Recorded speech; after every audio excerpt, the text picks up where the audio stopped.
2024-এর 5ই August. বছরটি বাংলাদেশের ইতিহাসে হয়ে থাকবে চিরভাস্বর। 24 জুলাই ছিল আওয়ামী লীগ সরকারের মসনদ কাঁপিয়ে দেওয়ার মাস। প্রতীকী অর্থে এই মাসকে ধরা হয় 36 দিনের।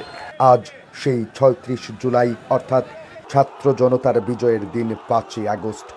টানা 36 দিনের বিপ্লবের ফলেই প্রায় দেড় যুগের স্বৈর শাসনের অবসান ঘটিয়ে শেখ হাসিনা পালাতে বাধ্য হন। 6 আগস্ট ছাত্র জনতার রক্ত ভেজা অন্ধকার তেপান্তর ফুরে দেশের আকাশে উদিত হয় নতুন আরেক স্বাধীনতার লাল সূর্য। শেখ হাসিনার পালানোর দিন, অর্থাৎ 2024 সালের 5 আগস্ট বা 36 জুলাই। কারফিউ ভেঙে সকাল থেকেই খণ্ড খণ্ড মিছিল নিয়ে মহানগরের কোর্ট পয়েন্টে জড়ো হতে থাকেন ছাত্র জনতা। এদিনও আন্দোলনকারীদের মিছিলে নির্বিচারে ছাত্র জনতার বুকে গুলি চালিয়েছে পুলিশ। কিছুক্ষণের মধ্যেই পুলিশের সাথে যোগ দেয় আওয়ামী লীগ অঙ্গ সংগঠনের নেতা কর্মীরা।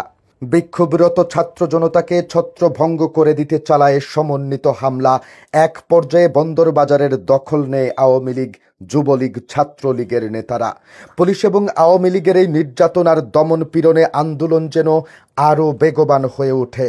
মুহূর্তেই ছাত্র জনতার বিক্ষোভ ছড়িয়ে পড়ে গোটা সিলেট জুড়ে।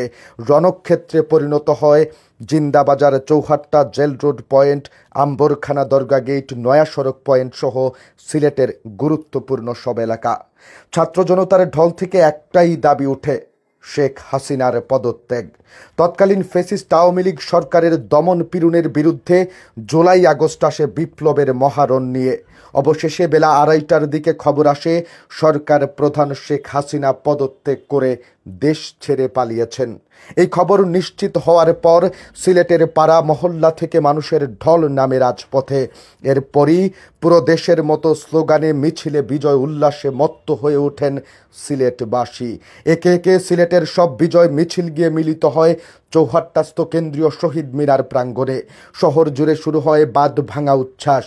এদিন বৃষ্টি ছিল, সেই বৃষ্টি উপেক্ষা করেই নারী, শিশু, বৃদ্ধ বেরিয়ে আসেন রাস্তায়, করতে থাকেন বিজয় উল্লাস, করেন লাল স্বাধীনতা উদযাপন।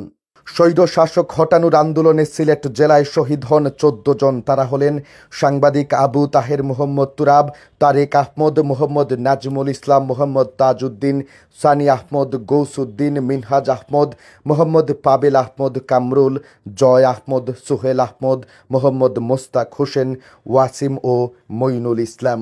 তাদের এই আত্মত্যাগ আমাদের দিয়ে গেছে স্বাধীনভাবে কথা বলার অধিকার আর মুক্ত আকাশে ডানা মেলে উড়ার সক্ষমতা।